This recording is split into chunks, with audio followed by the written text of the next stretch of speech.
একদিন প্রিয় রঙও ফিকে হয়ে যায়। যেই রঙে একসময় হাসির আলো জ্বলজ্বল করে উঠত, আজ কেবল তা ধূসর স্মৃতি। প্রিয় কবিতার লাইনগুলোও একদিন মুছে যায়, যেন বাতাসে ভেসে যাওয়া ধুলোর মতো।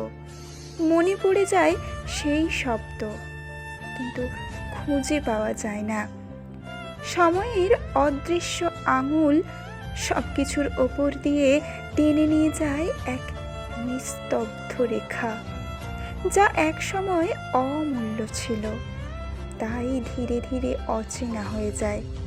মনে হয় যেন জীবনের প্রতিটি মুহূর্ত, প্রতিটি অনুভূতি হারিয়ে যাওয়ার জন্যই নতুন করে জন্ম নিয়েছিল।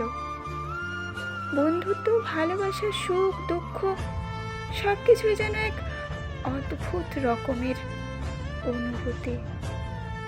আমরা যেদিন তা মনে রাখি, যতদিন তা মনে রাখি, ততদিন সুখের দরজাটা খোলা থাকে। হাসি, কান্না, আলো, স্মৃতি। কিন্তু যখনই তা ভুলে যাই, যখনই তা বন্ধ হয়ে যায়, তা কেবলই ফাঁকা স্কিনের মতো, ঠিক যেন সব শেষ আর শেষ।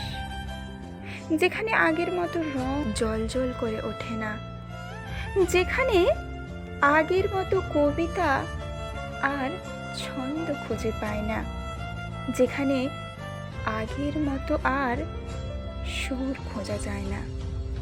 একটা অদৃশ্য ছায়ার মতো হারিয়ে যায় সমস্ত কিছু, বয়ে নিয়ে যায় শুধু জীবনের এই নিঃসঙ্গ পথটা।